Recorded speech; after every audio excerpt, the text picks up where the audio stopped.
Sí, profe. Bueno, chicos, quería antes que avanzar, repasen los conceptos de suelo. Creo que dos alumnos en el recuperatorio del parcial pusieron el valor correcto de lo que era la densidad aparente y la densidad real. ¿Sí? La densidad aparente ya se la habían dado. La densidad real pusieron, por así decirlo, voy a cortar esto para que vaya mejor. ¿Sí? La densidad real pusieron cualquier cosa, chicos, no es que se saque con el peso húmedo dividido el volumen, no es que se saque un promedio de los dos valores de peso seco y peso húmedo y dividido el volumen, tenemos la densidad real. La densidad real está dado prácticamente para una textura, ¿sí? Que en estos casos, nuestro valor es 2,65. Sí varía la densidad aparente con la textura, ¿sí? Entonces, para las clases texturales que nosotros tenemos, los valores son de 2,65. Entonces, repasen esos conceptos porque muchos, o casi todos, no hicieron bien ese ejercicio justamente porque se confundieron o no supieron ese valor. Ese es un concepto ya de suelos que ustedes tienen que manejarlo. No es algo que se les pida como que, no lo estudiamos, no, es un concepto que lo tienen que saber como ingeniero, ¿sí? Son valores que lo tienen que tener grabado en la cabeza. Entonces, solamente 2 alumnos de todo lo que hicieron en el recuperatorio del parcial pudieron hacer ese ejercicio y estuvieron bien. Creo que fueron los que sacaron notas más altas. El resto prácticamente lo hizo mal. Sí hemos considerado el procedimiento de cómo hacerlo, pero en líneas generales no estuvo bien. Entonces, lo que digo que repasen esos conceptos y ahora en la parte química repasen conceptos de química general o química inorgánica, con el pasaje de 1000 equivalente a gramos, a miligramos. Por ahí repasen bien los ciclos de los nutrientes, un poquito el nitrógeno, el fósforo, el potasio, el calcio, magnesio, por ahí. No se les pide mucho. Repasen lo que es número de valencia, número de equivalente, peso equivalente para los cálculos. Entonces, miren bien para que no se confundan y yo les puedo asegurar que ustedes saben manejo, saben hacer, pero si no saben esos cálculos, mejor dicho, no saben esos conceptos, manejo de suelo no le va a ir bien. Y si no saben por ahí algunos pasajes de unidades, muy sencillo, van a quedar a mitad del camino porque son conceptos que ya lo tienen que saber, porque están a un paso de ser ingeniero. Así que es una sugerencia para que vayamos entrando ya, vayamos articulando los conceptos de otras materias, para que vayamos fijando estos conceptos y para que ustedes le vayan bien. La idea es que ustedes lleguen al segundo parcial y aprueben todos, y vamos a tener también una práctica de campo de topografía, así que me gustaría que lleguen todos, para que todos podamos esa práctica. Bien, vamos a ir medio rápido, con los conceptos que vienen la parte teórica. ¿Alguna duda, chicos?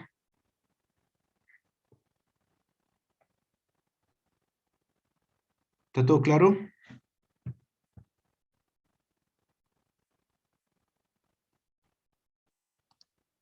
Sí, profe. Bueno, Sí, profe. entonces vamos a repasar un poquito la revisión del sistema de unidades. Primero, grados centesimales se forma al dividir una circunferencia en 400 partes iguales. Entonces, ¿qué vamos a hacer? Para tener, ¿cómo obtenemos los grados centesimales? Agarramos una circunferencia y a cada una, ¿no es cierto?, lo podemos dividir en 4 cuadrantes y marcamos, ¿no es cierto?, diferentes subdivisiones en 400 partes iguales. Cada una de esas 400 partes iguales que dividimos una circunferencia se va a llamar grados centesimales. ¿Sí? Ahora, si dividimos la circunferencia en 4 cuadrantes, ¿qué va a pasar?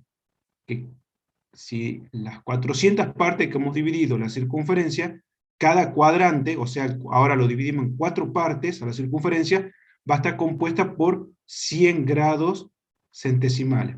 Entonces, vamos a ver un poquito del concepto de grado centesimal. Es el ángulo que se forma al dividir una circunferencia en 400 partes iguales, cuya longitud del arco es 1 sobre 400, obviamente.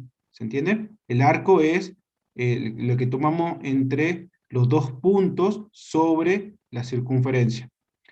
Ahí ya tenemos lo que sería entonces un grado centesimal y cómo obtenemos los grados centesimales. Entonces acá está el ejemplo. Fíjense, cada uno de estos es un grado que vale 1 sobre 400. Y todo esto está dividido en 400 partes. Cada cuadrante de esto mide 100 grados, ¿sí? Entonces, repetimos, cada cuadrante está a 100 grados, tiene 100 grados, cada uno de estos grados es 1 sobre 400, ¿por qué? Porque está dividido sobre 400 partes. Ahora, si a un grado lo dividimos en 100 partes iguales, a cada una de las partes se lo llama minuto, o sea, que un grado centesimal es igual a 100 minutos. Ahora, si tomamos un minuto y lo dividimos en 100 partes iguales, a cada una de las partes se lo llama segundo. Entonces, un minuto está compuesto por 100 segundos. ¿Se entiende? Entonces, fíjese que se va dividiendo en 100 porque es centesimal. Bien, ahora pasamos a grados sexagesimalos para ir comparando. Ahora, fíjense que ahora la circunferencia la dividimos en 360 partes iguales. Se forma así 360 ángulos, cada uno de ellos llamado grado sexagesimal. Anteriormente eran 400, ahora tenemos 360. Ahora, si dividimos a la circunferencia en cuadrantes, cada uno de esos cuadrantes está compuesto por 90 grados. ¿Se entiende? Anterior eran 100, ahora son 90. Un grado sexagesimal, entonces, es el ángulo que se forma al dividir la circunferencia por 300 partes iguales. Y acá tenemos el ejemplo. Fíjense que lo dividimos en 360 partes, cada uno de estos cuadrantes tiene 90 grados, anteriormente tenían 100, y ahora son 90. Entonces vamos, si a un grado lo dividimos en 60 partes iguales, cada una de las partes se llama minuto, o sea que un grado sexagesimal tiene 60 minutos. Y un minuto sexagesimal va a tener 60 segundos. ¿Por qué? Porque lo vamos dividiendo en 60 partes. La relación entre ambos, entonces, como es la misma circunferencia, en el sistema sexagesimal, un cuadrante de 90 grados es igual, en el sistema centesimal, a un cuadrante que vale 100 grados. El de 180, en el sistema sexagesimal, cuando llegamos a 180 grados, en el sistema centesimal tenemos 200 grados. En el sistema sexagesimal, o sea, ya tenemos 3 cuadrantes, que vale 9 por 3, 27, 270 grados. En el caso centesimal, 100 grados. Y los 360 grados, que es toda la circunferencia, en el sistema sexagesimal, en el sistema centesimal es de 400 grados.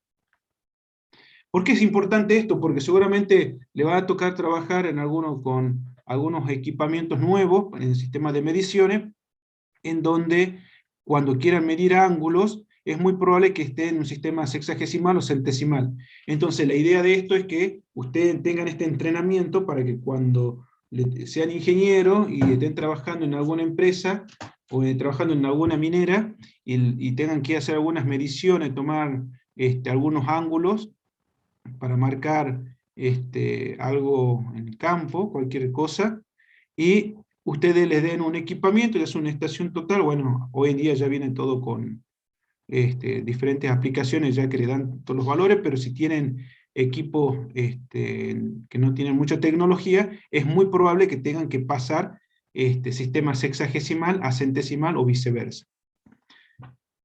Rumbo, ¿qué son los rumbos? ¿Sí? Entonces ya seguramente lo vieron en la teoría, esto para refrescar un poquito, que los rumbos indican direcciones. El rumbo de una línea es un ángulo horizontal igual o menor a 90 grados entre un meridiano y ella. O sea que se elige, ¿no es cierto?, un eje vertical, que en este caso vendría a ser el norte o el sur, y a partir de ahí medimos el ángulo. Ahora, ese ángulo que se mide con el rumbo siempre es menor a 90 grados. ¿Cómo se realiza la notación de un rumbo? Bueno, primero se coloca la letra norte o sur, se coloca el valor del ángulo respecto al meridiano, y se coloca la letra este o oeste según corresponde. ¿Sí? Entonces, siempre, ¿dónde estamos ubicados, el norte o el sur? El valor del ángulo y el este y oeste. Acá. Marcamos el norte, este es el cuadrante norte, este es sector sur, se marca el norte, el ángulo y el cuadrante, o sea, este o, en este caso, oeste, que estemos del otro lado. Acá tenemos diferentes tipos de rumbo, fíjense, el sur, porque estamos acá abajo, 80 grados, fíjense que se nota desde acá hacia la derecha, 80 grados este, acá. Sur, fíjense en el AB, 10 grados este, oeste. Acá, ¿cuál va a ser la dirección? O sea, cómo va a ir tomando el de acuerdo al cuadrante donde nos ubiquemos, van a ser el sentido en el cual se mueve para poder tomar el ángulo. Fíjense en que cuando estemos en el cuadrante 1, el signo es positivo, fíjense, cuadrante 1, siguiendo las manecillas de la aguja del reloj. En cambio, en el cuadrante sur, mejor dicho, en el sector sur, en el cuadrante 3, fíjense que va a ir tomando también positivo, igual que el 1. Entonces el 1 y el 3 prácticamente van a ser el mismo sentido. Cambia en este caso el 2 y el 4.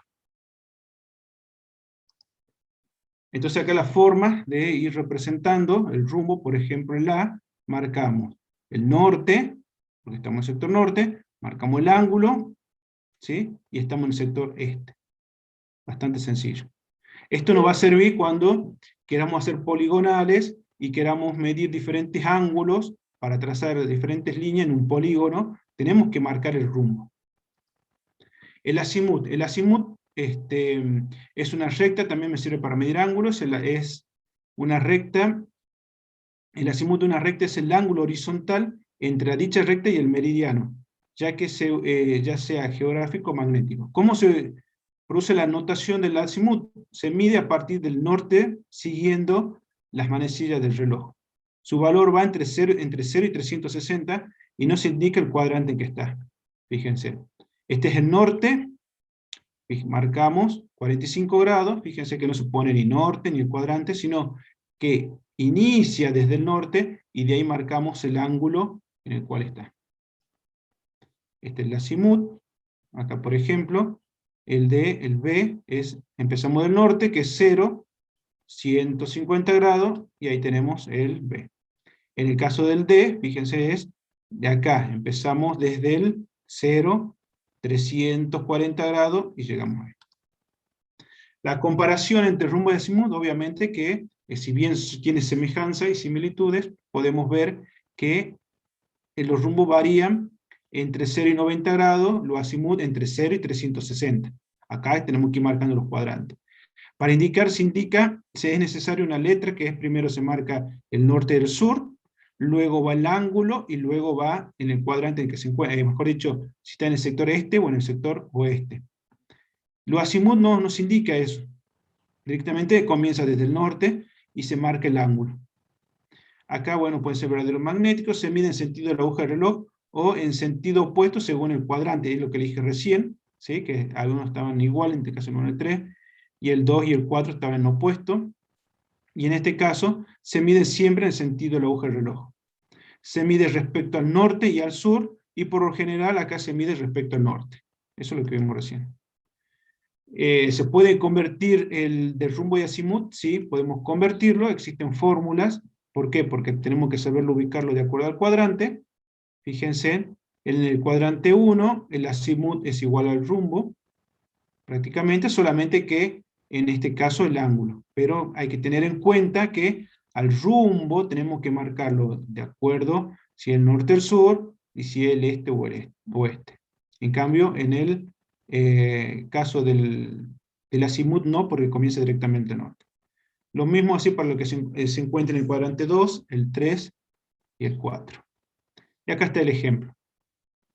Fíjense que en el caso del cuadrante 1, el rumbo es de 75 prácticamente, entonces ¿cómo lo marcamos este ángulo de 75 para marcar el rumbo? Norte, porque estamos en el sector norte, marcamos el ángulo 75 grados, porque de acá hasta acá, 75 grados, y se encuentra en el sector este, ponemos este. En cambio, en el caso del azimut, directamente marcamos 75 grados. ¿Sí? Acá tiene la diferente forma de cómo ir convirtiendo unos en otros según los ubiquemos en diferentes cuadrantes. Acá están los equipamientos, una brújula de Brunton que se utiliza para medir los azimut. Bien, pasamos al otro concepto que es de escala. La escala es de un mapa, la relación entre la distancia en el mapa y la distancia en el terreno. La relación siempre es adimensional. ¿Por qué? Porque están siempre las mismas unidades, lo que se mide en el plano y lo que se mide en el terreno. Tenemos diferentes tipos de escalas de acuerdo al rango en que ocupas. Por ejemplo, una escala grande es de 1 en 100 o 1 en 5000. ¿Por qué? Porque es mayor el detalle que se tiene. Escala media, prácticamente lo que se observa es con poco detalle. Y escala muy pequeña, fíjense, ya los detalles prácticamente desaparecen. ¿Por qué? Por el tamaño de las unidades que se van a representar. Acá tenemos los ejemplos que se ven en cada uno. ¿Cómo pueden ser las representaciones? Bueno, fíjense, pueden ser gráficas, y siempre son por ahí contrastantes en cuanto a colores y en cuanto a las unidades que se van colocando. Y fíjense en que en los programas de QGIS o de ArcGIS podemos ir ya incorporando las escalas. ¿Cómo se determina la escala? Como dijimos recién, distancia entre el plano y distancia en el terreno. Es lo que equivale a 5 centímetros en el campo, 500 centímetros 500.000 centímetros en el terreno, y la escala es 1 en 100.000. Ahí están los ejemplos. Bien. ¿Alguna duda?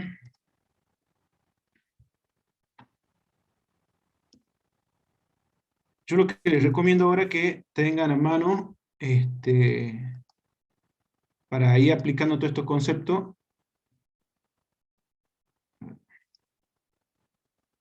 Profe, yo tengo una duda. Sí. Ahí donde mostró en las diapositivas las escalas, ¿puede ponerlo, por favor? A ver. Creo que es la penúltima. Acá. ¿Está? La de arriba. Ahí. ¿Cómo se interpreta? No. La que estaba recién, abajo. ¿Cómo se interpreta las subdivisiones menores? Bien. Eso vos tenés que ponerlo de acuerdo acá. Esta subdivisión de vos. La de abajo, esa imagen que dice subdivisiones menores, no la entendí. Porque ya después parte de 0 metros. ¿A dónde? Ahí acá en esta imagen, no, en la otra. Ahí. Donde está pintado con negro Sí, y bueno, vos letritas fíjate pequeñas. que, Eso. claro, vos fíjate que acá vos tenés cada de 0 a 100 metros. ¿Se entiende? 0, 100, 200. O sea, cada uno de estos vale 100 metros. Tanto el blanco o el negro, que son contrastantes. Ahora, subdivisiones menores, ¿qué quiere decir? No es que sea negativo, sino que vos lo subdividís al 100 en 4 partes. Esto puede ser 25, 50, 75 y 100 metros. ¿Se entiende? Entonces, si vos querés medir, Ah, decís, bueno, de tal lado a tal lado vale 100 metros. Pero después, cuando vos lo quieras interpretar en la mitad, no va a tomar decir, bueno, más o menos es por acá, no. Directamente ya tenés que este pedacito, este cuadradito, este espacio, te vale 25 metros. Si vos juntás un negrito y un blanco, te vale 100. Si no, 3 de estos valen 75. Por ahí entonces vos, para subdividirla a la escala, en escala en subdivisiones menores. Eso vos lo podés armar también. perfecto. Gracias. Bien, vamos al ejercicio.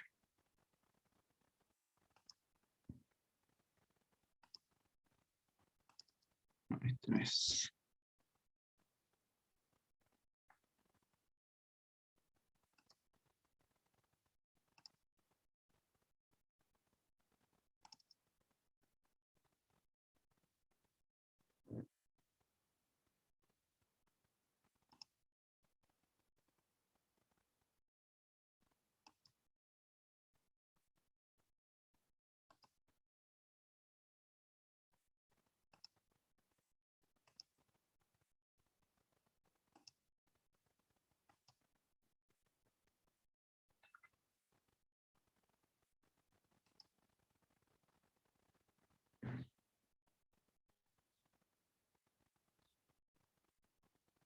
A ver qué pasó ahí.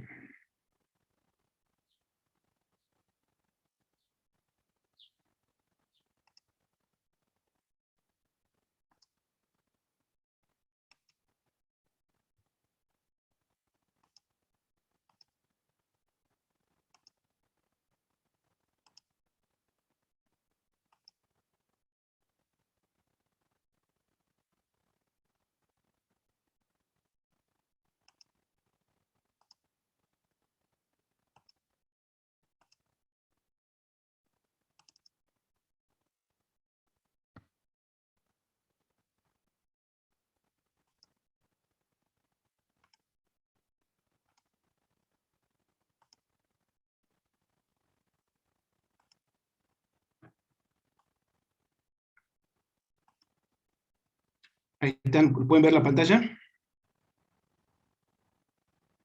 Sí, profe. Bien. Entonces lo que vemos,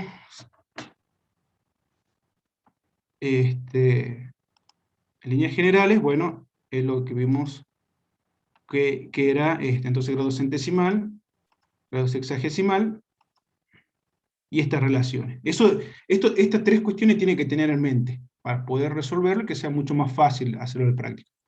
¿Sí? Acuérdense, centesimal, la circunferencia es 100 partes, cada uno de los cuadrantes, perdón, 400 partes, cada uno de los cuadrantes en 100 partes iguales. Sexagesimal, 360, cada uno de los cuadrantes 90, para tener en cuenta cómo hacerlo.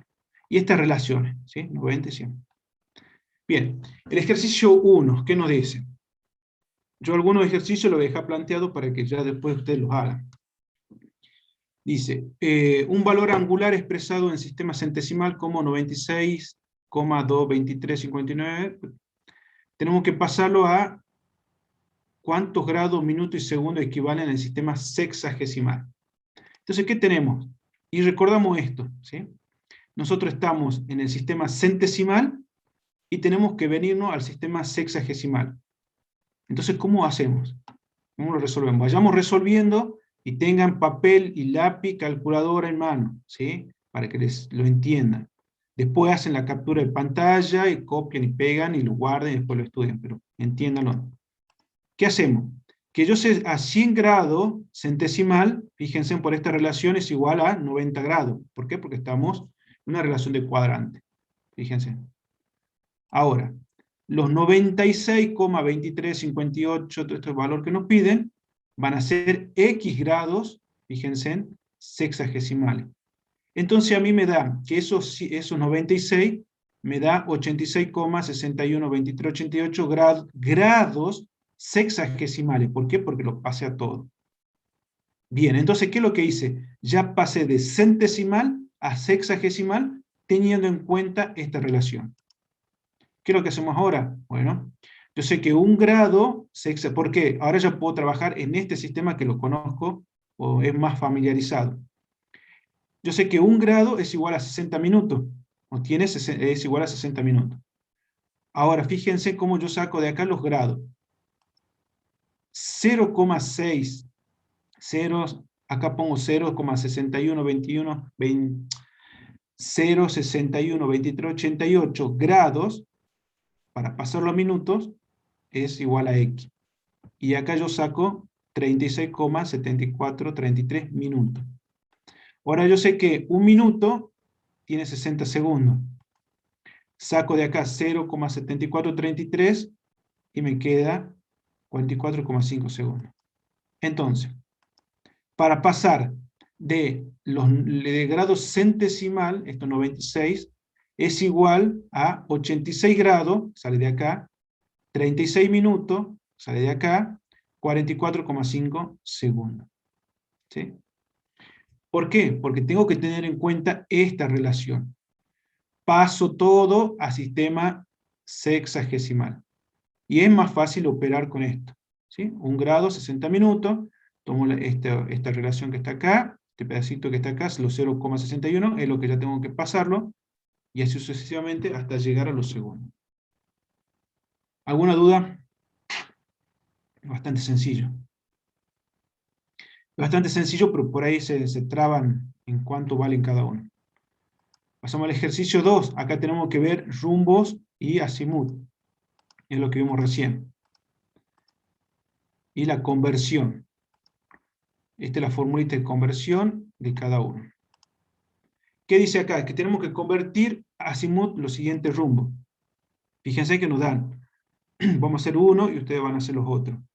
Norte, 27 grados, 25 minutos, 12 segundos oeste. Y estamos en esta posición. Fíjense, norte, 27 grados, de acá hasta acá, y en el sector oeste. Esta es la ubicación. ¿Cómo hacemos la operación? Fíjense que yo tengo que pasar a azimut. Azimut dijimos que va desde el norte, sigue toda la circunferencia, hasta llegar a donde se encuentra, siguiendo la aguja del reloj. Entonces, ¿qué vamos a hacer? Yo sé que toda esta circunferencia vale 360 grados. ¿Sí? Ahora, a esos 360 grados, ¿qué le voy a restar? Esos 27 que está acá. ¿Para qué? Para que yo obtener el azimut que va hasta acá. Este es el ángulo. Y me da que el azimut es de 362 grados, 34 minutos, 48 segundos. Hasta acá. Que es todo eso, fíjense. Profe, ¿no es 332 grados ¿A dónde? 332. en el azimut A ver, puede que hice ser. con la calculadora recién? Bueno, puede ser que me haya equivocado. ¿Así le da a todos?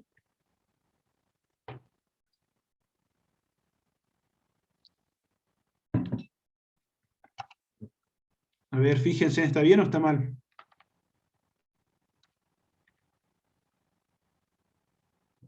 Está bien. Sí, es 332, profe. Perfecto, bien. Eso lo puse a propósito para ver si van siguiendo. Perfecto. Corrijan ahí entonces. ¿Sí? Entonces, fíjense que esto, ¿no es cierto?, se va restando y vamos ubicando el ángulo. Y acá, esto es un poquito para que entendamos cómo pasamos de rumbo a azimut. Y utilizamos este instrumento. Al resto se lo voy a dejar para que lo hagan ustedes. Para que pasen y tengan en cuenta esto que está acá. ¿Sí? Tengan en cuenta estos valores, esta formulita para pasar de uno al otro. Pasemos al otro. Convertir de rumbo a lo siguiente azimut. Sí. En el punto anterior, el resultado que nos queda ya no le tenemos que hacer nada para cambiarle el signo. No, acá ya no. Ah, Fíjense. Presten atención y pongan bien el ángulo. El ángulo no puede ser negativo ni negativo. Bien, es positivo. Pero tengan en cuenta, hagan el dibujo donde están. O sea, cuando le den el rumbo, una sugerencia, hagan la circunferencia, ¿sí? Marquen el vector y marquen realmente el ángulo. Y pónganlo al lado. Dibújenlo y háganlo. Y ahí se van a dar cuenta el azimut cuánto vale. ¿Sí?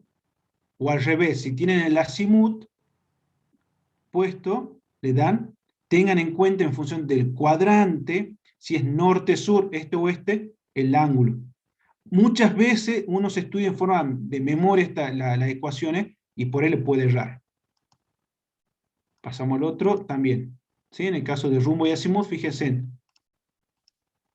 yo lo que tengo es acá, con el mismo instrumento, fíjense que el azimut, a mí me dan todo el ángulo, los 125. Entonces, los 125, ¿dónde van a estar? Acá yo tengo 90, los 125 es muy probable que estén acá. Entonces, ¿cómo voy a hacer yo? Yo tengo acá 180 grados menos los 125 que marca acá, y me da acuérdense que va desde el sur, va a ser norte-sur, va a ser sur, ¿por qué? Porque se encuentra en este lugar, y ahí lo pasan, hacen la diferencia, 180 menos 125, le da 54 grados este. ¿Se entiende? Entonces, acá, ¿qué es lo que hicieron ustedes? Dibújenlo. Si acá el 0, 125 está por acá. Y ahí lo hacen. Vamos avanzando. Estos son los otros. La escala. ¿Qué nos pide acá el ejercicio 4? En un plano topográfico, la escala es unos 50.000. Hay 2 puntos localizados, medidos, cuya distancia en el plano es de 12,5. Se desea saber qué distancia hay entre ellos en el terreno. Entonces, fíjense, habíamos dicho que estas son las mismas medidas. 1 centímetro en el plano es igual a 50.000 centímetros en el terreno. 1 centímetro en el plano es igual a 500 metros en el terreno. ¿Por qué? Porque esto lo paso a metro, esta dirección. Los 12,5 que me piden acá centímetros, los 6,25, o sea, van a ser 6,25 metros. ¿Se entiende? Es fíjense, tomando en cuenta esto, ¿no? Que 1 centímetro es igual a 50.000 centímetros. 1 centímetro en el plano, estos 50.000 centímetros los paso a metro. Entonces, los 12,5 centímetros que me piden acá van a ser 6,25 metros. El otro ejercicio que nos dice, en el terreno se realiza una medición de una distancia cuyo valor es 1436,53 metros. ¿Cuántos centímetros, milímetros representa en el plano a una escala 1 en 50.000? Entonces, ¿cómo hacemos? Partimos de acá. 1 centímetro en el plano es igual a 50.000 centímetros en el terreno. 1 centímetro en el plano es igual a 500 metros en el terreno.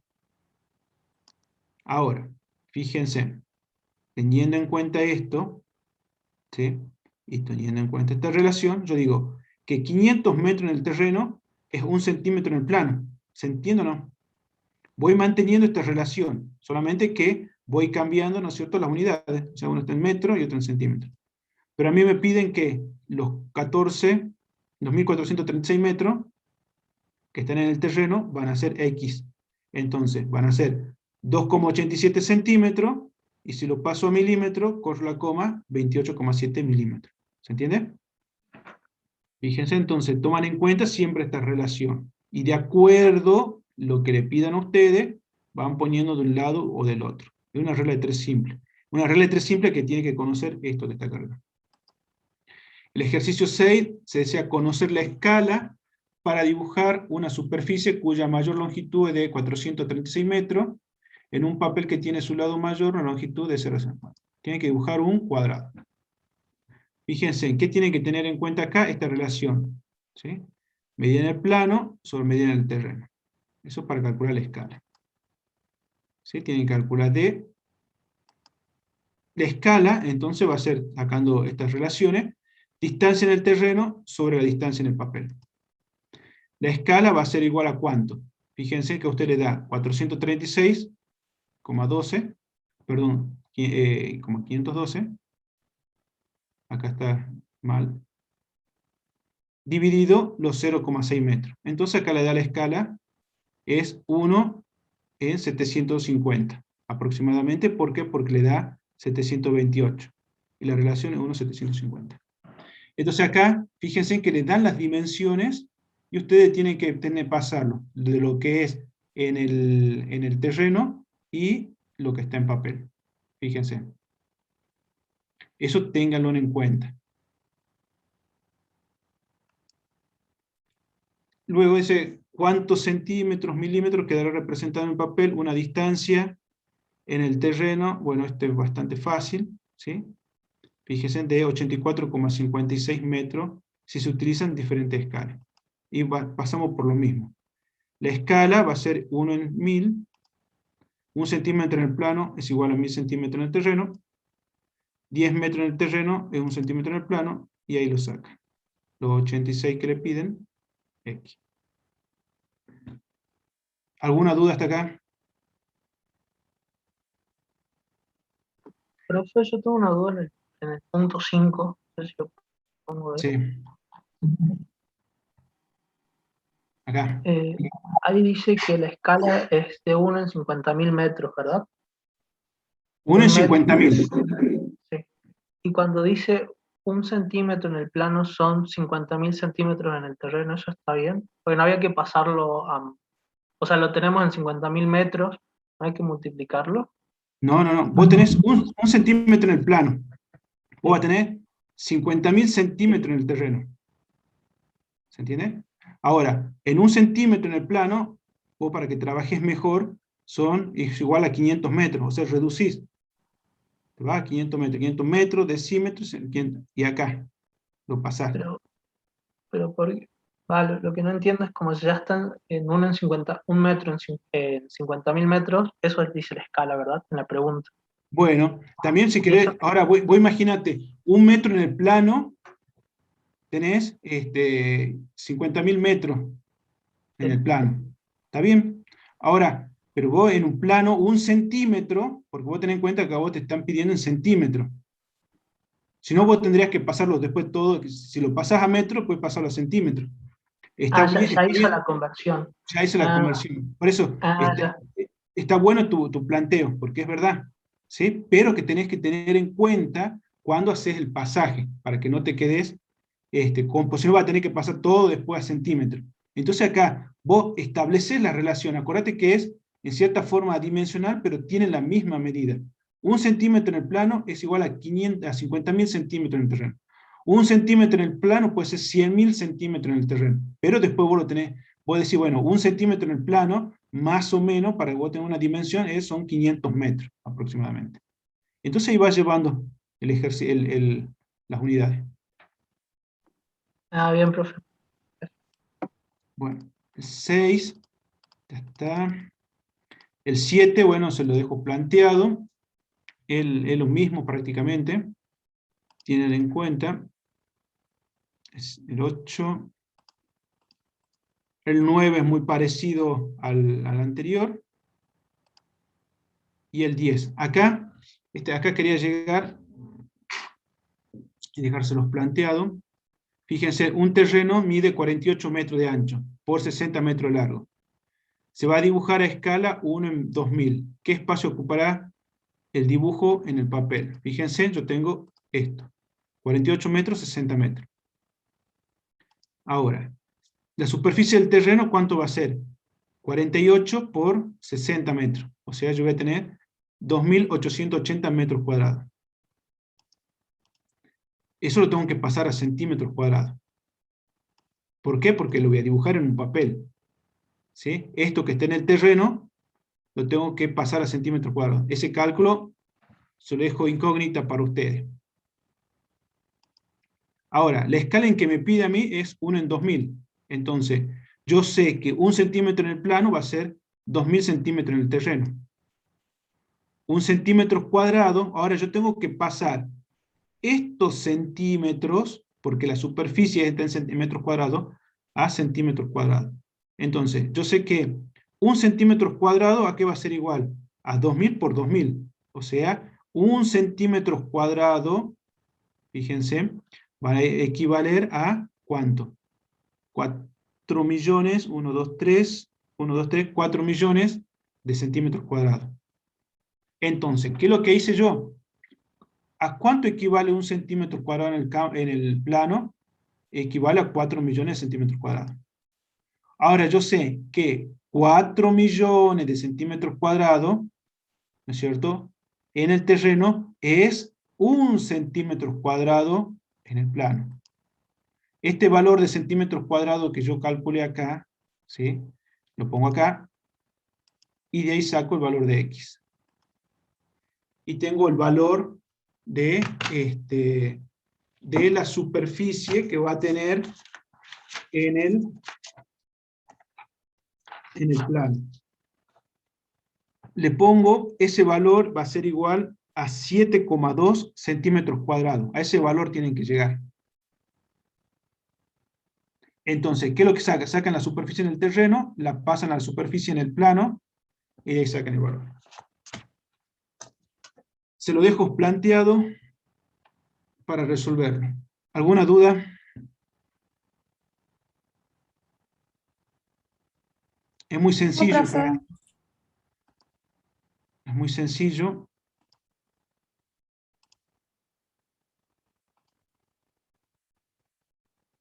Vamos a pasar que que sí me interesa que veamos un poquito más de detalle, que es lo de altimetría.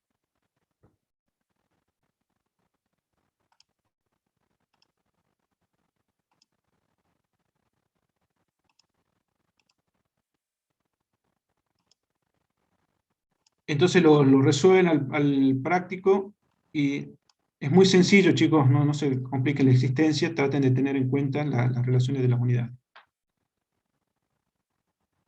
Bien. Vamos a poner pantalla completa.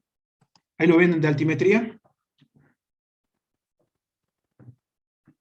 Sí, profe.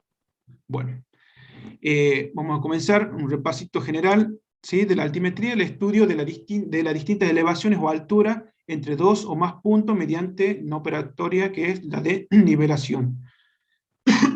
Entonces, yo lo que voy a determinar es altura, diferencia de altura. Yo en el terreno, prácticamente, en algunos casos voy a tener lo que nosotros creemos que está plano, puede ser que no percibamos, ¿no es cierto?, esa diferencia de altura, que un punto que esté alejado del otro haya un desnivel. Entonces, nosotros lo que vamos a hacer, mediante la altimetría, vamos a tratar de determinar y conocer esas diferencias de altura.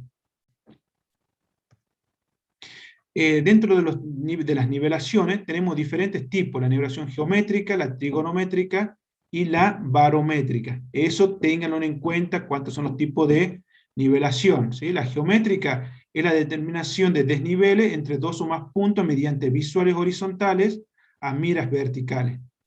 La trigonométrica es la determinación de desniveles por medio de medición de ángulos verticales y distancias horizontales. Fíjense que acá geométrica, fíjense, va desde un punto a otro, pero en forma horizontal.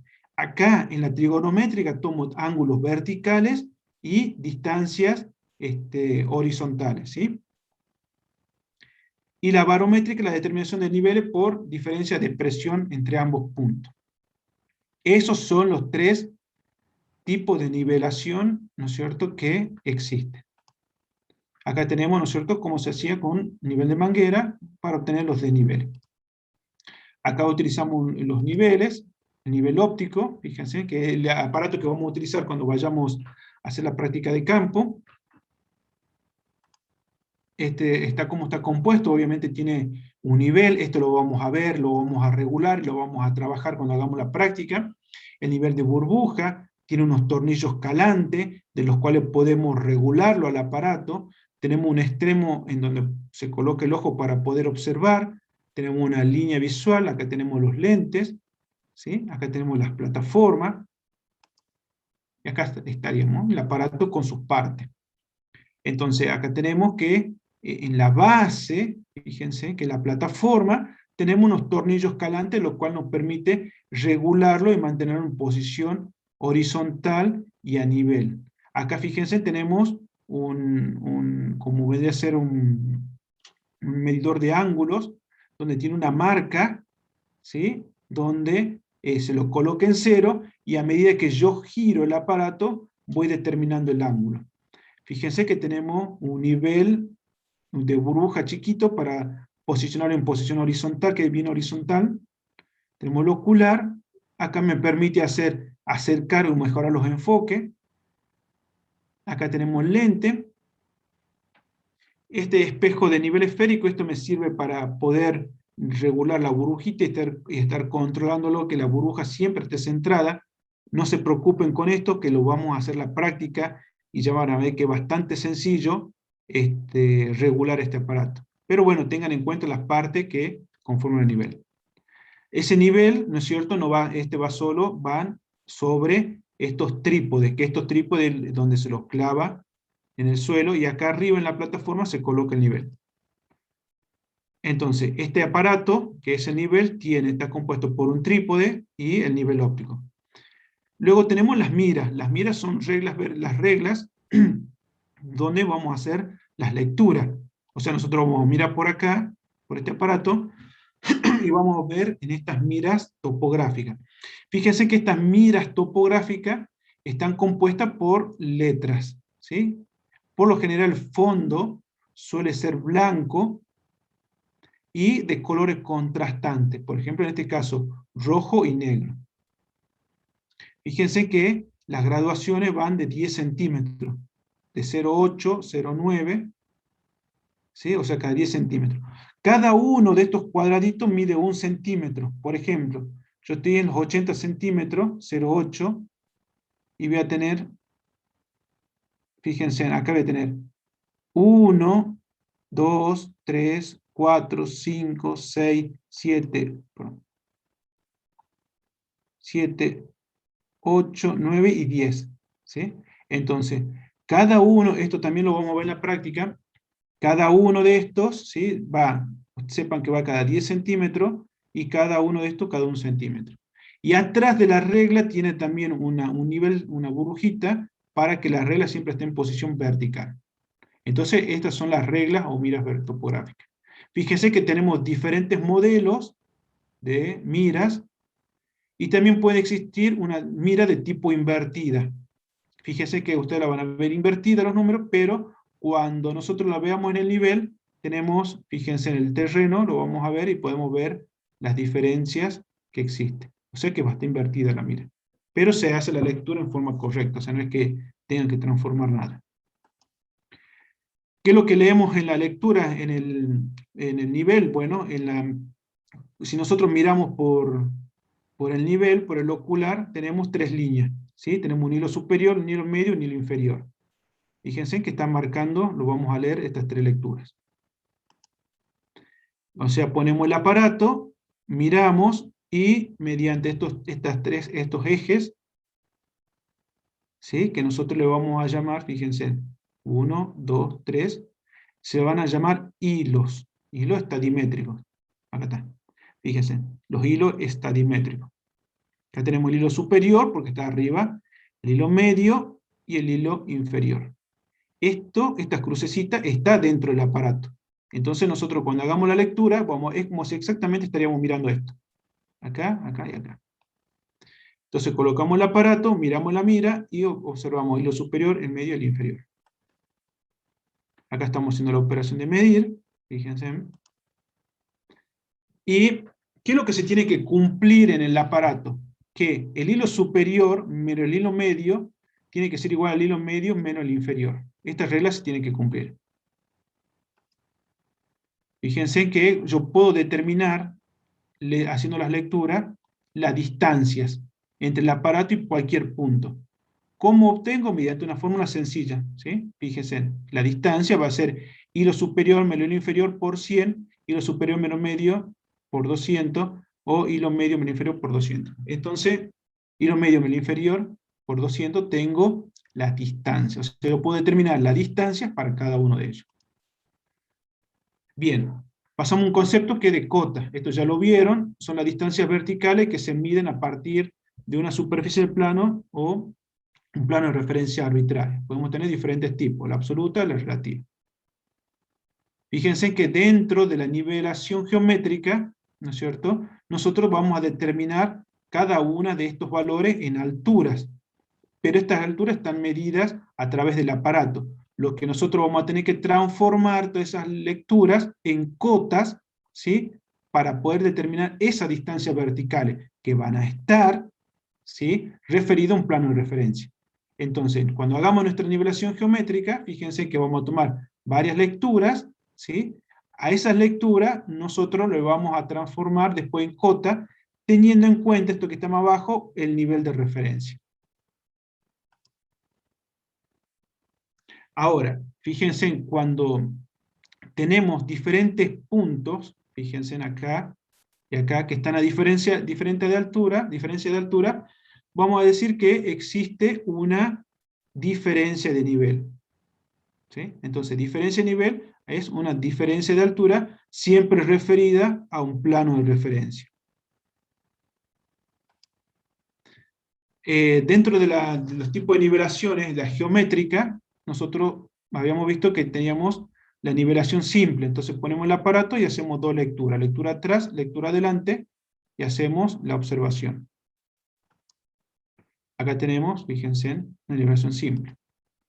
Una nivelación compuesta, fíjense que hacemos varias lecturas, y fíjense que yo en la estación 1 tengo que ir enlazando con la estación 2 a través de un punto, ¿sí? Que se va a llamar enlace.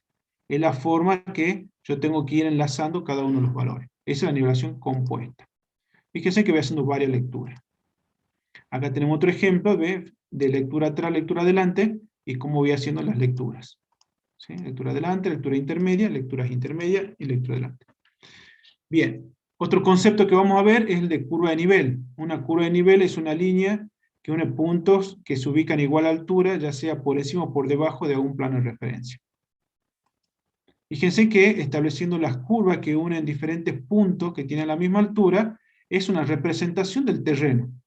¿Sí? O sea, el terreno que tiene con todas estas irregularidades, yo lo represento mediante curvas. Acá tengo diferentes curvas, que tengo diferentes cortes, y cuando los represento, representan, fíjense, estas lomas, los estoy cortando, los represento en la proyección, y el mapa prácticamente me da una descripción del terreno teniendo en cuenta las curvas de nivel. Ahora, las curvas de nivel, cuando yo las interpreto, me están diciendo dónde hay un bajo, fíjense, dónde hay un lomo, acá tenemos un bajo, un lomo, de acuerdo a las características, ¿no es cierto?, y a los valores que van adquiriendo las diferentes curvas de nivel. O sea que yo interpretando un plano de curva de nivel, puedo entender si hay un lomo, un bajo, un escurrimiento. Luego, ¿qué se puede determinar? Fíjense, teniendo el plano de curva de nivel, las pendientes, ¿sí? Yo para obtener la pendiente tengo que conocer el valor de las cotas y las distancias que hay entre ellas. Esto, presten atención, que es pendiente, ¿sí? Es la distancia vertical o desnivel entre curva de nivel consecutiva. Otro concepto. La distancia, ¿sí?, vertical entre dos curvas, ¿sí?, se denomina equidistancia. Eso me estaba olvidando. Ahora, vuelvo al concepto anterior, cuando yo tomo diferencias, o sea, la cota 1 menos la cota 2, tengo una diferencia de altura, y esta yo la relaciono con la distancia, y si esa distancia yo la expreso en porcentaje, tengo la pendiente, ¿sí? Entonces, la pendiente puede estar expresada en porcentaje, en tanto por mil, o metro en metro, ¿sí? O en uno. Entonces, tengan en cuenta eso, que cuando yo determino diferencia de nivel, y conozco los valores de cota y la distancia, calculo pendiente, ¿sí? Eso, ténganlo en cuenta. Estoy hablando de cota, chicos, ¿no? Cota, no alturas de hilos medios del aparato. Estoy hablando de cotas. Y fíjense en que yo puedo hacer la interpretación de las curvas de nivel y poder ver donde las curvas se aproximan, tengo mayor pendiente. Y donde están más separadas, la pendiente es menor. Acá está el ejemplo. Y fíjense cómo se representa. Cómo hacemos la interpretación de un plano, fíjense, de curva de nivel, y podemos determinar donde hay un lomo y un bajo. Bueno, ¿alguna duda, chicos?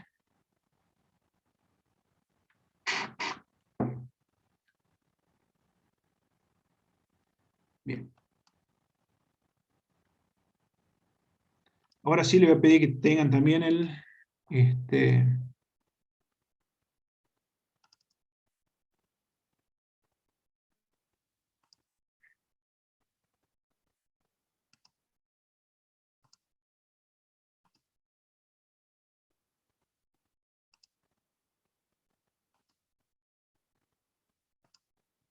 ¿tienen todo el práctico ahí de altimetría? Sí, profe. Bueno.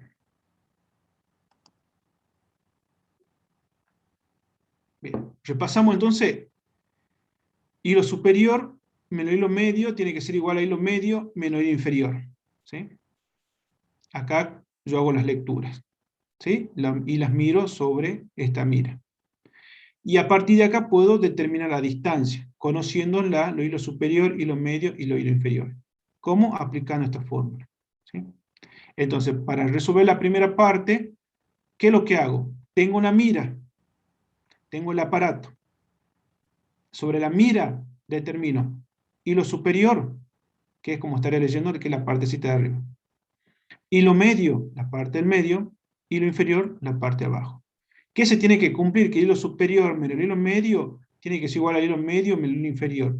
Si yo hago esta relación y me da que este resultado es igual que este, quiere decir que el aparato está funcionando bien, que las lecturas son correctas. Por lo tanto, cuando se cumple esa condición, yo puedo determinar las distancias que tengo desde el aparato hasta el punto donde está la mira, utilizando esta fórmula.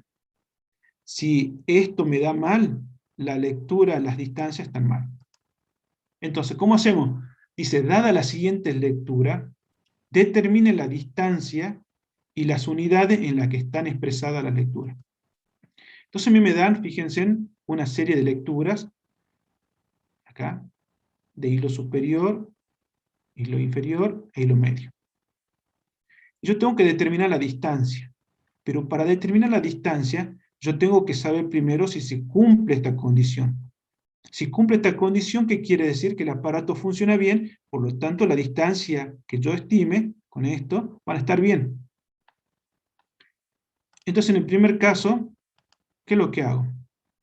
Hilo superior menos hilo medio, hilo superior, acá, menos el hilo medio, me da 69. Ahora, el hilo medio menos el hilo inferior, yo tengo el hilo medio, menos el hilo inferior me da 68. Ay, digo, ¿qué? ¿Estará bien? ¿No estará mal? ¿No estará equilibrado? ¿Qué le habrá pasado? ¿Lo habré golpeado sin querer al aparato? Bueno, a ver, ¿qué pasa con la distancia? Si yo ocupo una de las fórmulas que es hilo superior menos hilo inferior por 100, me da 13,7 metros. Y ahí chequeo el segundo, a ver qué pasa con la otra fórmula. Me da 13,8. Hilo superior menos hilo medio por 100 me da. Y fíjense que el hilo medio menos el hilo inferior con la otra fórmula le da 13. Prácticamente podríamos decir que está ligeramente, ¿no es cierto?, desequilibrado el aparato. O sea, habría que hacer algunos ajustes, muy poquito, porque quizás los golpeé sin querer y fíjense que la distancia me varía un poquito. Ahora, para el segundo caso, en la segunda lectura yo tengo estos valores, ¿sí? Y yo tengo hilo superior menos hilo medio, fíjense, hilo superior menos el hilo medio, que estoy acá, me da 2,19. Ahora el hilo medio menos el hilo inferior me da como 19. Los resultados son iguales. Cuando yo estimo la altura, la distancia, perdón, me dan toda la distancia igual. Podría decir que el aparato está funcionando en forma correcta. ¿Por qué? Porque se cumple esta condición y las distancias son correctas. Ahora, ¿qué pasa con este segundo caso? Yo tengo 22,4, 19, 17,8. Fíjense que cuando yo hago hilo superior menos hilo medio, hilo superior menos hilo medio, me da 2,52. Y fíjense que acá, hilo medio menos hilo inferior, 5,024. O sea, ¿qué es lo que pasa? No son iguales las lecturas. O sea, que acá pasó algo. No da igual. Fíjense, cuando estimo la distancia me da cualquier cosa. ¿Sí? 2,52, me da 5. Entonces, ¿qué es lo que está queriendo decir ahí? Que el aparato prácticamente lo golpeé, se cayó, ¿sí? Entonces lo tengo que llevar para que le haga un servo y un ajuste. ¿Por qué? Porque todo me está dando mal. Entonces, si yo no hago esta operación antes de realizar las lecturas, posiblemente yo me puedo ir a campo y prácticamente cuando regrese me doy cuenta que todo lo que hice está mal. Entonces acá hay que prestar atención. Entonces, siempre prestar atención a estas igualdades que me dicen que si el aparato está funcionando o no está funcionando bien. ¿Se entiende? Al otro dos ejercicios se lo dejo que lo hagan ustedes. ¿Alguna duda con esto, chicos?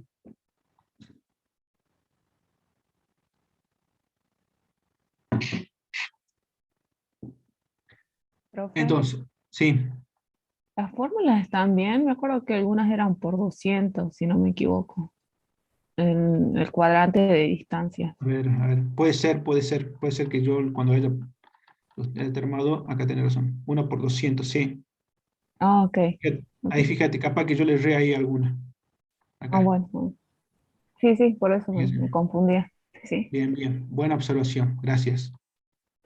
Fíjense en ahí, su compañero estuvo atento que yo, armando el práctico, le pude haber pifiado cuando copié la fórmula. Entonces, pero fíjense, los resultados están bien, ¿no? Así que fíjense bien eso.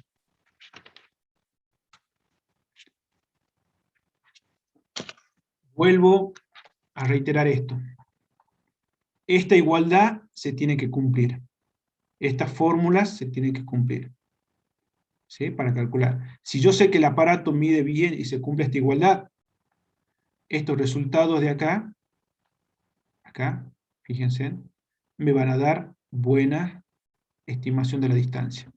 Si esto que no se cumple, la distancia me da cualquier cosa. Esto es importante, chicos, ténganlo en cuenta, fíjense bien cuando hagan esta lectura, es pregunta de parcial, pregunta de final, es ejercicio de parcial, de final, es práctica de campo, es trabajo de campo, son honorarios, son días de trabajo, entonces fíjense que esto es importante. ¿Por qué? Porque tengo que terminar esta distancia. Imagínense que ustedes van y tiran esta distancia, marcan estos valores y le dicen, bueno, trazame esta acequia. Ah, ¿de cuánto? De 252 metros. Y después se dan, no, de menos 5, no, de 1000. A la final, ingeniero, ¿de cuánto tengo que trazar? ¿Sí? Entonces, cuando se cumple esta condición, no hay forma de errar. Bien, pasamos al segundo ejercicio. Dice, partiendo del punto visado 1 de cota 100 metros, por medio de una nivelación simple, determinar la cota de los puntos que se indican. Bien, yo tengo esto. Yo fui al campo, hice una lectura atrás, lecturas intermedias y lecturas adelante. Esto hice. Fui al campo, puse el aparato, hice lectura atrás. Luego fui e hice lectura adelante. También hice lectura intermedia. ¿Sí? Entonces tomé 1, 2, 3, 4 lecturas. 4 lecturas. Mi primera lectura atrás, pongo el aparato, es 1,5. La segunda lectura intermedia, es 1,450. La hice en este lugar o acá. Fíjese, intermedia. Que puede ser que esté atrás del aparato, pero fíjese dentro de la zona esta. Luego hice otra lectura intermedia, acá. Y al final hago una lectura adelante, y ahí termina. ¿Sí? Termina la lectura adelante. Ahora, yo tengo valores de lectura, ¿sí? En una estación. Tengo que pasarlo todos esos valores de altura del aparato a cotas. ¿Cómo hago? Determino un plano de referencia. ¿Sí? ¿Qué me dice? Que la cota del punto 1, acá, es igual a 100. ¿Sí? Ese es el valor absoluto que tiene, o una cota que yo le pongo de valor de referencia. ¿Sí? Pero ¿qué tengo que hacer ahora? Calcular el plano de referencia. ¿Para qué? Para pasar todas estas lecturas a un mismo plano con esta cota. Entonces, para determinar el plano de referencia, ¿cómo se determina? Es la cota más la primera lectura. Y yo tengo el plano de referencia. Bien, entonces, ya tengo la cota del primer punto, porque yo la fijo. Ahora determino el plano de referencia de todos estos puntos, perdón, el plano de referencia para poder determinar la cota de todos los puntos. Si yo no tengo plano de referencia, no puedo pasar estos valores de altura a cota. ¿Cómo se determina? Una vez que yo fijo el plano de referencia, determino la cota restando el plano de referencia cada una de las lecturas. Tengo ese valor. ¿Sí? Los otros se los dejo que hagan ustedes. Entonces, vuelvo. Hago las lecturas. Primera lectura es atrás. Tengo dos lecturas intermedias. 1.450 y 1.650. Y una lectura adelante. Finalizo. Le pongo a la primera lectura le pongo cota 100. O puede ser cota 100, 10, 200, 1000, la que ustedes quieran. Y le pongo para pasar cada una de estas lecturas a cotas, calculo un plano de referencia. El plano de referencia, ¿cómo lo determino? Es la cota del primer punto más el primer punto. Listo, ya tengo el plano de referencia. ¿Cómo determino las cotas de los otros puntos? La diferencia entre el plano de referencia, ¿sí?, menos la lectura. Y a ello tengo la cota. ¿Alguna duda con esto?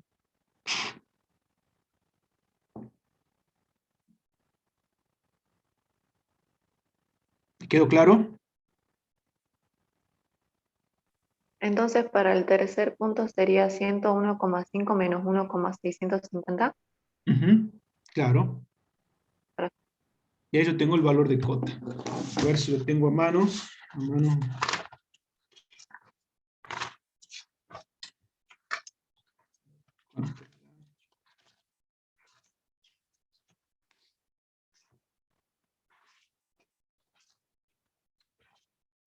A ver, al tercero le dan 99,85 acá, y al otro 99,675. ¿Sí? Entonces le tiene que dar 100, 100,05, 99,85, eso para que lo practiquen, lo hagan, y 99,675. Esto, chicos, vamos a hacer si hacemos la práctica de campo. ¿Sí? Y después vamos a hacer otra lectura. Pero esta primera parte sí la vamos a hacer. Fíjense que es sencillo es hacer eso. Bien, pasamos a algo un poquito más complejo. Dice, se ha efectuado un levantamiento altimétrico a través de una nivelación. ¿Qué tipo de nivelación se ha realizado? Y calcular la planilla y realizar los controles. Bien. ¿Qué tipo de nivelación haremos acá? Fíjense, acá ya vamos a tener esto. Tenemos lectura atrás, lectura adelante. Luego tenemos lectura atrás, lecturas intermedias, lectura adelante. Y fíjense, y acá presten atención, chicos, que cuando nosotros hacemos este tipo de nivelaciones, fíjense, yo no puedo comparar la estación 1 con la estación 2 o con la estación 1 con la estación 4. Para poderlo comparar, tengo que llevar todo a cota y referido a un mismo plano de referencia. ¿Sí? La única, si yo saco los valores de lectura y comparo la lectura del 1 con la lectura del 5, está mal. La forma de compararlo es pasando todo a cotas. Entonces a mí se me arma el problema y decir, bueno, ahora, ¿qué hago? Bien. Ahora, acá hay algo muy importante, que, fíjense, entre la estación 1 y la estación 2, que está acá, hay un mismo punto que nosotros lo vamos a llamar enlace. Yo para pasar de la estación 1 a la estación 2, tengo un mismo punto que no lo puedo mover, que se llama enlace. Fíjense que si bien el enlace tiene dos lecturas, desde la estación 1, el punto es el mismo. O sea que el valor de cota es el mismo, ya sea que lo mire de la estación 1 o de la estación 2. Eso es importante, chicos. Este punto se denomina enlace. Y lo mismo, los enlaces para la otra estación, entre la estación 2 y la estación 3. Entre la estación 3 y la estación 4, fíjense que este enlace es, yo no puedo mover a campo este punto. Si yo cambio de estación, hago la lectura acá, y me voy a la estación 2, yo a la persona que está teniendo la mira, le tengo que decir que se quede ahí y que no mueva la mira. Y yo me tengo que venir con el aparato a este otro lugar y poner el aparato en otra estación, y recién hacer la lectura. Si yo saco este punto, que es el enlace, no voy a tener cómo enlazar la lectura de la estación 1 con la estación 2. Cuando yo venga a casa y hacer a gabinete todos los cálculos, y esto esté mal, fíjense, hacer esto en 1000 hectáreas para hacer una nivelación, olvídense, chicos, son días de campo que van a tener que hacer porque hicieron todo mal. Entonces, este punto no se tiene que mover. Entonces tenemos una serie de lecturas de diferentes estaciones, diferentes puntos visados y diferentes lecturas, atrás, intermedia y de adelante. Acuérdense que estas son lectura atrás, acá, lectura atrás, lectura adelante, y los valores intermedios. Acá presten atención. ¿Cómo hacemos para pasar todos estos valores a cota? Fíjense que estos son lecturas, yo no puedo comparar estas lecturas porque están en diferentes planos de referencia, de entrada. Entonces, para poderlo comparar, tengo que pasar todo a cota. Tengamos esto en la cabeza, ¿sí? Esto es lo que yo estoy haciendo. ¿Qué calculo primero? El plano de referencia. ¿Cómo calculo el plano de referencia? Tengo el valor de la cota, como dijimos recién, del primer punto, más, ¿quién? La lectura del punto 1. Ya tengo el plano de referencia, lo coloco acá. 11,37. ¿Y cómo dijimos que obteníamos los valores de cota?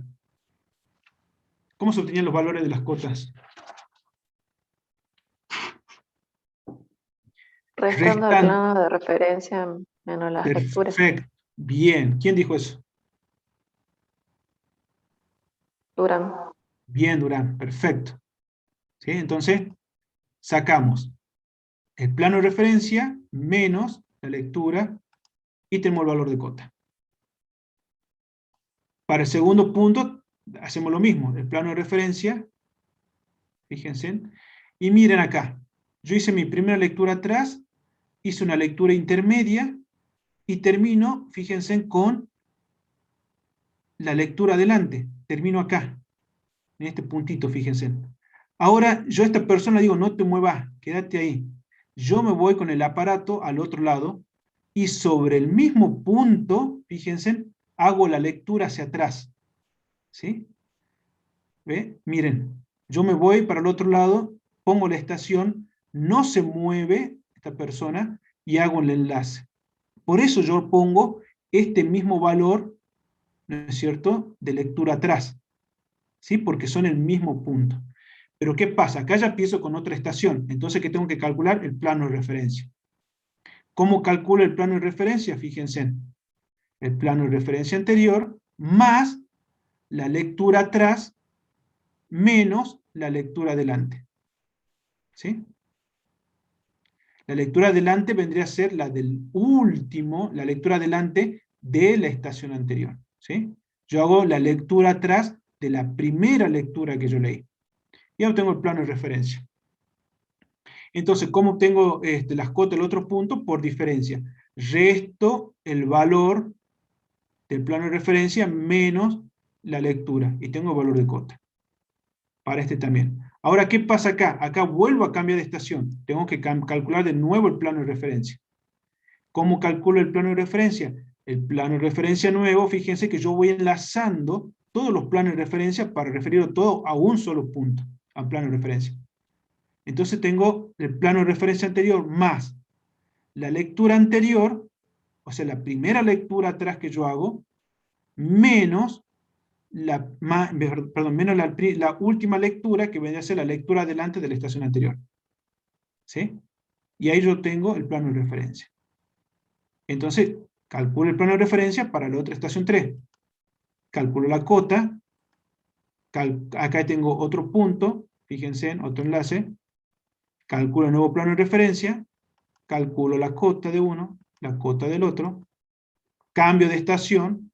Calculo el plano de referencia nuevo. Calculo la cota. La otra cota. Cambio de estación. Punto, plano de referencia nuevo. El valor de cota de uno, el valor de plano de referencia, valor de cota, y ahí lo tienen.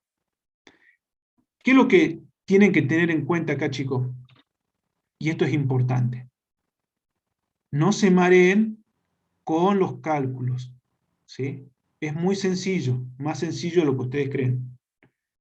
Tengan en cuenta que primero se pone, ¿no es cierto?, el valor de cota a la primera estación o al punto que ustedes quieran.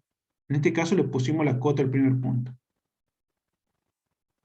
Tenemos un plano de referencia, o sea, tenemos que referirlo todo a un mismo plano para poderlo comparar.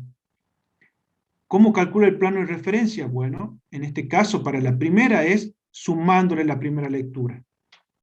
Y luego, ¿qué es lo que hago? Calculo las cotas. ¿Cómo? El valor del plano de referencia menos la lectura. Y voy obteniendo el valor. Cuando yo cambio de estación, acá no es que se produce un problema. Tengo que tener cuidado qué es lo que hago y prestar atención. ¿Qué es lo que le digo a la persona? No te muevas, quédate con la mira. Yo hice mi última lectura adelante, porque cierro con la última lectura adelante, en este caso, acá, cierro con mi primera lectura y me voy a la otra estación. Y hago mi primera lectura atrás. Por eso yo la coloco en el mismo lugar. Porque fíjense, no cambió el punto. Lea que yo la lea de la estación 1 o la lea de la estación 2, el punto tiene la misma cota. ¿Sí? Hagan el cálculo y fíjense que la cota le va a dar lo mismo. Ahora, cuando calculen el plano de referencia, sí que tienen que tener en cuenta la lectura atrás menos la lectura adelante. Y van calculando los planos de referencia, nada más. Y luego los valores de cota son el valor del plano de referencia menos la lectura. Ahora sí, con estos valores de cota, yo puedo comparar. ¿Y qué puedo comparar? Yo puedo decir, ¿cuál es el punto más alto? El punto más alto va a ser aquel que tiene mayor altura. En este caso, 10,247 el punto más alto. ¿Sí? Porque ahí puedo comparar. Tiene la cota más alta, es la altura más alta. ¿Y cuál es el punto más bajo? Y 9,3, 9,11, 8,9. 8,9 es el punto más bajo de todo. ¿Sí? Entonces, ahí yo sí puedo comparar. Entonces yo puedo decir en 10,2 hay un lomo. En 8,9 hay un bajo. Pero yo que estoy comparando, chicos, cotas. Yo no puedo decir acá, bueno, 1,37 es más bajo, no.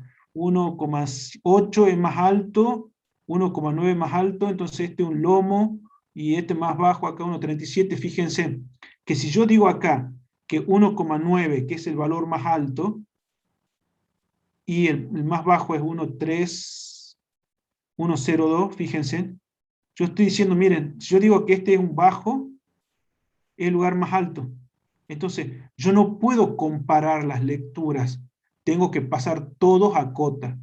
Y es muy sencillo haciendo este cálculo del plano de referencia. ¿Alguna duda, chicos?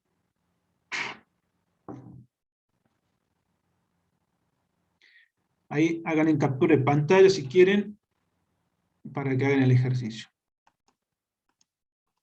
¿Cómo hacemos el control? Bueno, cota del último punto, fíjense, cota del último punto tiene que ser igual a cota inicial más la sumatoria de lectura atrás más la sumatoria de lectura adelante. Fíjense, sumo la cota del último punto, cota inicial, hago la referencia. Fíjense que las lecturas son iguales, me da bien. Esto también. Fíjense, la lectura me da bien. Pasamos al otro punto. Con los datos del registro de nivelación siguiente, tengo que calcular las cotas de los puntos y dibujar el perfil del tramo nivelado. Fíjense que la escala horizontal es 1 en 1000 y la escala vertical es 1 en 100. ¿Yo qué es lo que tengo? Tengo que determinar el perfil. Me dan este valor de cota y hago exactamente lo mismo. Le pongo el valor de la cota 10 al primero, le sumo el primer valor, tengo el plano de referencia. Una vez que tengo el plano de referencia, le voy restando, fíjense, en cada uno de los valores. Acá, ¿qué es lo que pasa? Hay cambio de estación, tengo que calcular, ¿no es cierto?, el nuevo plano de referencia. ¿Cómo hago el plano de referencia? El plano de referencia anterior, más la lectura atrás, menos la lectura adelante. Y ahí voy determinando los valores. ¿Sí? Entonces, es muy parecido al ejercicio anterior, entonces voy determinando las cotas de cada punto. Una vez que yo determino las cotas de cada punto, ¿qué es lo que tengo que hacer? Yo tengo este perfil. Y tengo que dibujar, me piden dibujar a mí este perfil longitudinal. Entonces, ¿cómo lo voy a dibujar? Bueno, teniendo en cuenta, ¿sí?, la escala. Acá me piden hacerlo en la escala vertical. Esto lo van a hacer con papel milimetrado. La escala vertical es 1 en 100 y la escala horizontal 1 en 1000. Y fíjense que acá le dan la distancia para cada uno. Y ahí lo dibujan en un papelito, ¿sí?, en un papel milimetrado, poniendo las alturas y la distancia. El ejercicio 5, fíjense que tienen que representar la línea AB. Entonces, a ustedes le dan una familia de curvas, ¿sí?, y hay un trazado. Tienen que saber qué es lo que hay entre el punto A y B. ¿Qué es lo que hacen en el cuadriculado? Marcan la altura, el eje vertical, ponen los valores de las cotas, estos son valores de cota de la curva, y el eje horizontal, las distancias. Van a tener la distancia. ¿Qué es lo que van a ir haciendo? Fíjense, trazando para el valor, fíjense acá 750, un poquito más abajo, le corresponde este valor. A la de 650 le trazan este valor acá, la de 550 ahí. ¿Y qué van a ir haciendo luego? Van a ir uniendo los puntos. Este punto con este, con este, con este. Luego acá trazan la que le sigue, la que le sigue, y es muy probable que esto sea un bajo. ¿Se entiende? Entonces, van a ir trazando las curvas en el papel milimetrado y van a ir determinando cuáles son los valores que obtienen. Y ya para ir determinando, fíjense, en el ejercicio 6 le dan unas cotas y ustedes tienen que trazar las diferentes curvas de nivel. Fíjense, yo le tracé una, que es la de 710. Fíjense que cuando trazan, acá le dan 1, 2, 3, 4, 5, 6, 7, 8 curvas. Fíjense que tienen que ir interpolando. Por ejemplo, la de 710, donde comienza, fíjense, es muy parecido al ejercicio que hicimos la otra vez. Fíjense, en 710 tenemos 712 y 707. 710 está por en el medio. No puedo ir por allá porque no aparece 710, no puedo ir hacia adelante porque no aparece 710, 710 está entre 711 y 707 y ahí va 710. Para la que le sigue, la de 715, fíjense en dónde nace, la de 715 puede nacer de acá, yo le hice nacer de acá, 715, 718, 712, 715 está en el medio, no puedo ir por acá, no puedo ir por acá, y va por acá. 715, y así obtienen el valor de 715. Bueno, los mismos van a hacer ustedes para todos los otros valores de curva de nivel. Y con esto ya terminamos. ¿Alguna duda, chicos?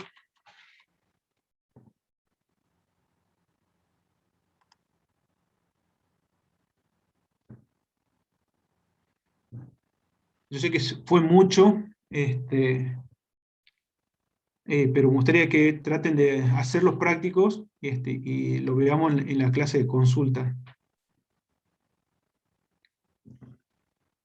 ¿Alguna duda? Por ahora no, profe.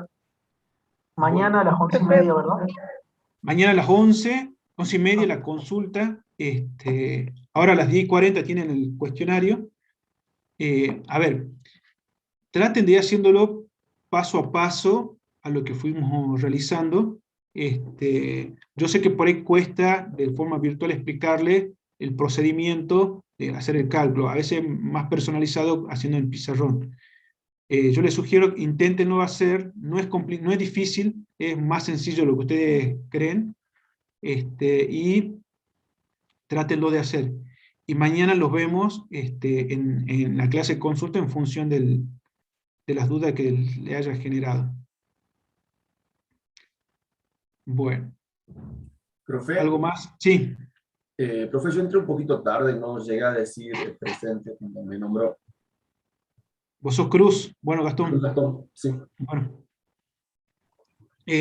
Chicos, no se duerman en los laureles, traten de hacer clase de consulta, hagan el práctico, tómense el trabajo, no lo pongan, chicos, en planilla Excel a estos resultados. A las planillas de Excel, háganlas después, ¿sí? Háganlas después a la planilla Excel, hagan el resultado a mano de los planos de referencia, hagan los resultados de los cálculos de la escala.